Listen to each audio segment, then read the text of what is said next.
વિદ્યાર્થી મિત્રો, મારી યુટ્યુબ ચેનલમાં તમારું હાર્દિક સ્વાગત છે.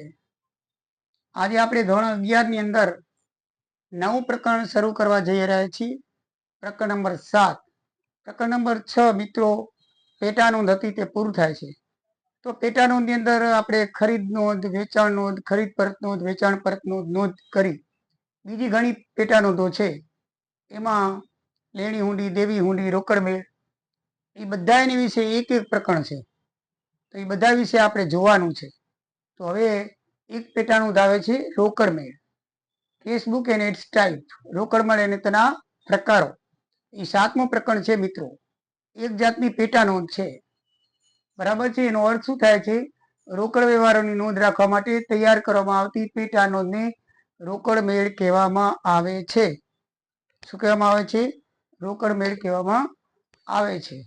મિત્રો, રોકડ મેળની અંદર ફક્ત રોકડ વ્યવહારો નોંધવામાં આવે છે, ઉધાર વ્યવહારો નોંધવામાં આવતા નથી.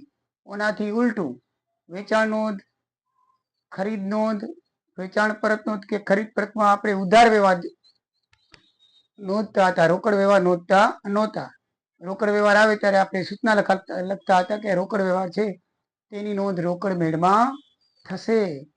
તો રોકડ મેળની અંદર હવે આપણે જ્યારે અભ્યાસ કરવા જઈ રહ્યા છીએ ત્યારે ઉધાર વ્યવહારને ધ્યાનમાં લેવાનો નથી, બરાબર છે. પૂરેપૂરો જે રોકડ વ્યવહાર હોય એને ધ્યાનમાં લેવાના છે, બરાબર છે. તો મિત્રો, રોકડ વ્યવહારોને નોંધ રાખવા માટે જે તૈયાર કરવામાં આવે છે પેટા નોંધ, એ પેટા નોંધને રોકડ મેળ કેસ બુક કહેવામાં આવે છે. હવે એનું મહત્વ શું?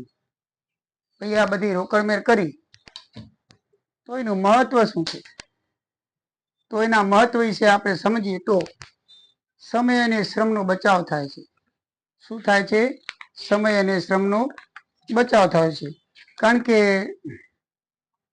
રોકડ મેળની આમ નોંધમાં લખ્યા પછી સીધા રોકડ મેળમાં લખવામાં આવે છે, બરાબર છે. આમ નોંધ લખીએ પછી સીધા રોકડ મેળ ખાતે, એટલે રોકડ ખાતે ઉધાર કર્યું તો રોકડ મેળવામાં આવે છે.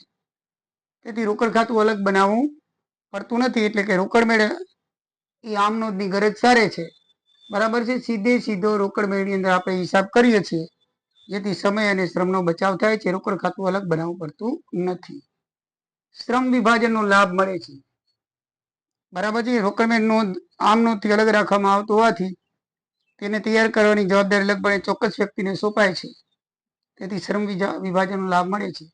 આમ નોંધ લખનારો પણ બીજો વ્યક્તિ, એ આમ નોંધમાંથી કેશના વ્યવહારો છે જે રોકડ મેળમાં લખવાનો એ પણ બીજો વ્યક્તિ, બંનેને અલગ અલગ રાખવામાં આવે છે, જેથી તેમાં શ્રમ વિભાજન પણ નો લાભ મળે છે. રોકડ સિલક જાણી શકાય.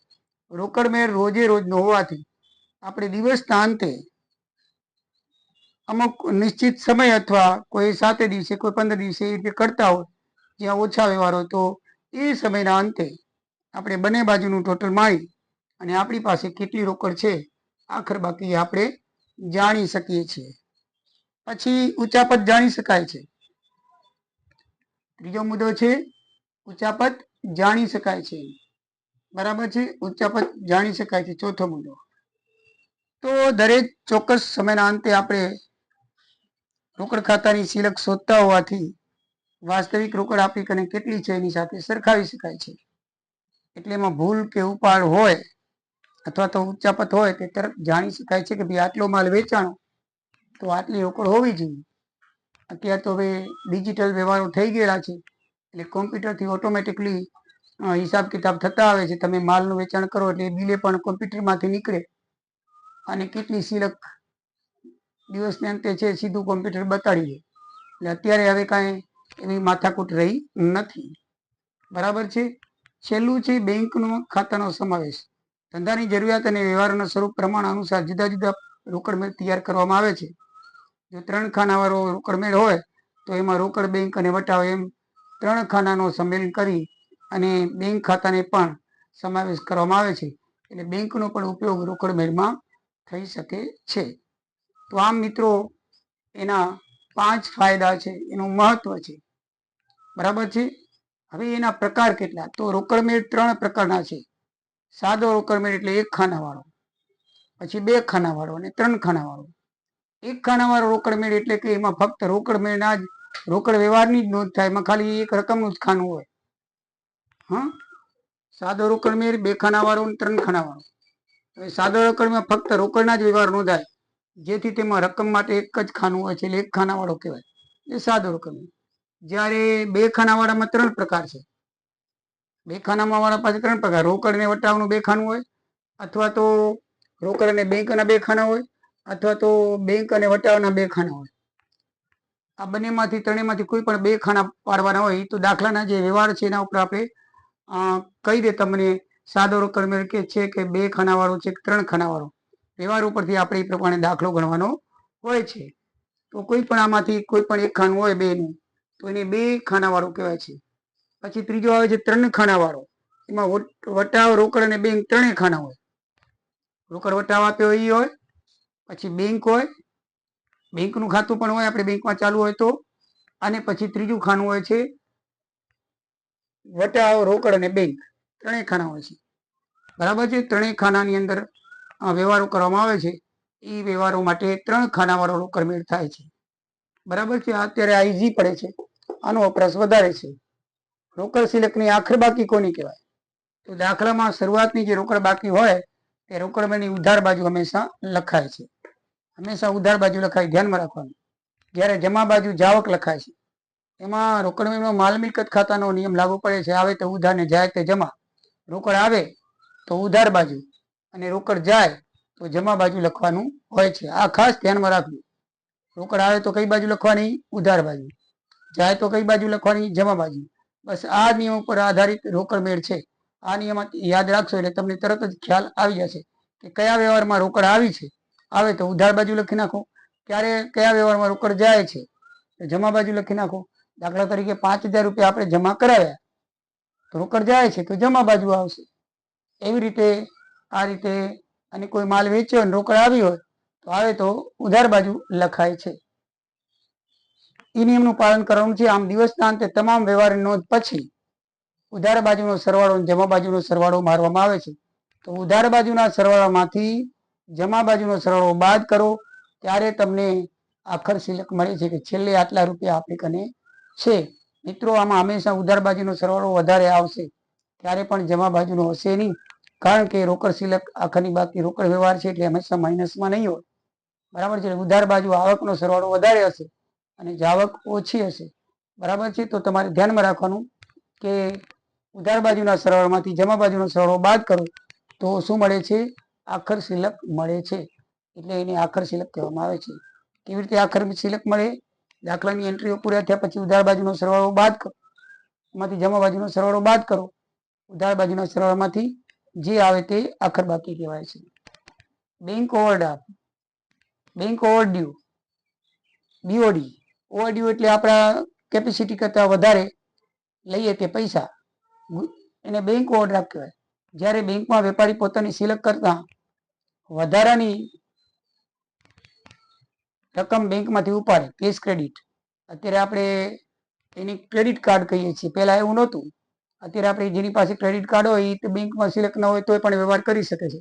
પછી મહિનો પૂરો થાય એટલે વ્યાજ સાથે પૈસા ભરી નાખે છે. બસ એ જ રીતનું આ છે. પહેલા બેંકની અંદર એવી સમજૂતી કરવી પડતી બેંક મેનેજર સાથે જઈને કે ભાઈ મારી ઘણી વખત પૈસા બેંકમાં ન હોય તોય પણ વધારે પૈસાની જરૂર પડે. કારણ કે બહુ મોટો વેપારી હોય, ક્રેડિટ વાળો વેપારી હોય, અને એને જો ચેક નાખ્યો અને ચેક પાછો જાય તો એની ક્રેડિટ જાય. એટલે આવું ન બને. એટલે બેંક પણ એ જુએ છે કે આ બહુ સારા માણસ છે, બેંક સાથે વધારે ડીલિંગ કરે છે, એટલે એની એવી ફેસિલિટી મહિના પૂરતી કે 2 મહિના પૂરતી જે પ્રમાણે સમજૂતી થઈ હોય એ પ્રમાણે એને આપે છે. પછી જેટલા પોતાની બેલેન્સ કરતાં વધારે પૈસા ઉપાડ્યા હોય એનું વ્યાજ તેને લાગે છે અને વ્યાજ સાથે પૈસા ભરવા પડે છે. એમાં બહુ લાંબો સમય હોતો નથી. વધારેમાં વધારે 1-2 માસ હોય છે. જેમાં આપણે કેશ ક્રેડિટમાં કેમ છેલ્લી તારીખે આપણે પૈસા પહેલી તારીખે ભરી દેવા પડે છે, પછી વળી નવેસરથી શરૂ કરીએ છીએ. બસ એ જ રીતનું આ છે. એટલે વેપારી આવું શું કામ કરે છે કે ઘણી વખત લાંબો બહુ મોટો ધંધો હોય એટલે કેટલી બેંકમાં ક્રેડિટ છે એ ખબર પડે નહીં, અને આપણે ચેક લખી નાખ્યા હોય. હવે એ ચેક છે એ બીજા વેપારીને આપણે દીધા હોય, બેંકમાં નાખે અને પાછો આવે તો આપણી ક્રેડિટ લૂઝ થાય, આપણી ક્રેડિટ જાય. એટલે આવું ન બને. એટલે બેંક શું કરે છે, પૈસા ન હોય તોય એના ખાતામાંથી ચેક ક્લિયર કરી નાખે છે, મીન્સ કે એને પૈસા સામેવાળી વ્યક્તિને આપી દે છે, એને કહેવાય છે ઓવરડ્રાફ્ટ. બરાબર છે. તો જ્યારે બેંકમાં વેપારી પોતાની સિલેક્ટ કરતા વધારેની રકમ બેંકમાંથી ઉપાડવાની કેશ ક્રેડિટ બેંક સાથે સમજૂતી કરેલ હોય તે સગવડને બેંક ઓવરડ્રાફ્ટ કહેવાય. આવી સગવડ ધરાવતા વેપારીના બેંક ખાતાની ઉધાર બાકી કે જમા બાકી હોઈ શકે. બરાબર છે. જો જમા બાકી વધુ હોય તો ઓવરડ્રાફ્ટ સૂચવે છે, જમા બાકી વધારે હોય તો ઓવરડ્રાફ્ટ સૂચવે છે, અને એના ઉપર વેપારીએ વ્યાજ ચૂકવવું પડે છે. આપણે બેંકની જમા બાકી દર્શાવીએ દાખલામાં તો સમજી લેવાની ઓવરડ્રાફ્ટ છે, અને ઉધાર બાકી દર્શાવીએ તો એ સિલક છે, સમજી લેવાનું. બરાબર છે. ઓવરડ્રાફ્ટ હોય તો બેંકના જમા બાજુ લખાય, અને ઉધાર બાકી હોય તો બેંકની, બીજું બેંક સિલક હોય તો બેંકની ઉધાર બાજુ લખાય. એ ખાસ ધ્યાન રાખજો. જમા ખર્ચી વ્યવહાર કેને કહેવાય? જે નાણાકીય વ્યવહારમાં રોકડ અને બેંક એમ બંને વ્યવહારો એક સાથે થતા હોય, બંને ખાતાને અસર કરતા હોય. જે નાણાકીય વ્યવહારમાં રોકડ અને બેંક એમ બંને ખાતાને અસર કરતા હોય એવા વ્યવહારને જમા ખર્ચી વ્યવહાર કહેવામાં આવે છે. દાખલા તરીકે બેંકમાંથી રકમ ઉપાડવીને જમા કરવી. હવે બેંકમાં તમે રકમ ઉપાડો કે જમા કરો, દાખલા તરીકે ઉપાડીએ તો બેંક ખાતામાંથી આપણે વિડ્રો કરવો પડે. બરાબર છે. તો ઉધાર કરવી પડે અને રોકડ જમા કરવી પડે. બેંક ખાતામાં જમા બાજુ અને રોકડ મેળમાં આવે છે તો રોકડ ખાનામાં ઉધાર બાજુ આવે. કઈ બાજુ આવે? ઉધાર બાજુ આવે. એટલે આમાં રોકડ અને બેંક એમ બે ખાનાને અસર કરે, બે ખાતાને અસર કરે છે, એટલે એ જમા ખર્ચી વ્યવહાર કહેવાય છે. અને એવો જે વ્યવહાર હોય ને એ રોકડ મેળમાં જ્યારે આપણે ખાના બનાવેલા હોય ને એમાં ખાપાના ખાનામાં વ્યવહારની સામે જખ લખવાનું આવે છે. જખ એટલે જમા ખર્ચી વ્યવહાર લખવું પડે. એટલે બંને બાજુ અસર કરતો, ઉધાર ને જમા બાજુ. એવા જે વ્યવહાર હોય એને જખ વ્યવહાર કહેવાય છે, જમા ખર્ચી વ્યવહાર કહેવામાં આવે છે મિત્રો.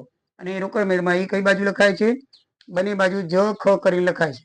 ટૂંકમાં શું લખાય છે? જ ખ એટલે જમા ખર્ચી વ્યવહાર છે, એને આપણે વ્યવહાર કહીએ છીએ. તો મિત્રો આ રીતે રોકડ મેળમાં આટલું અત્યાર પૂરતું ધ્યાન દેવા જેવી બાબત છે. તમે બરાબર ધ્યાન દેજો.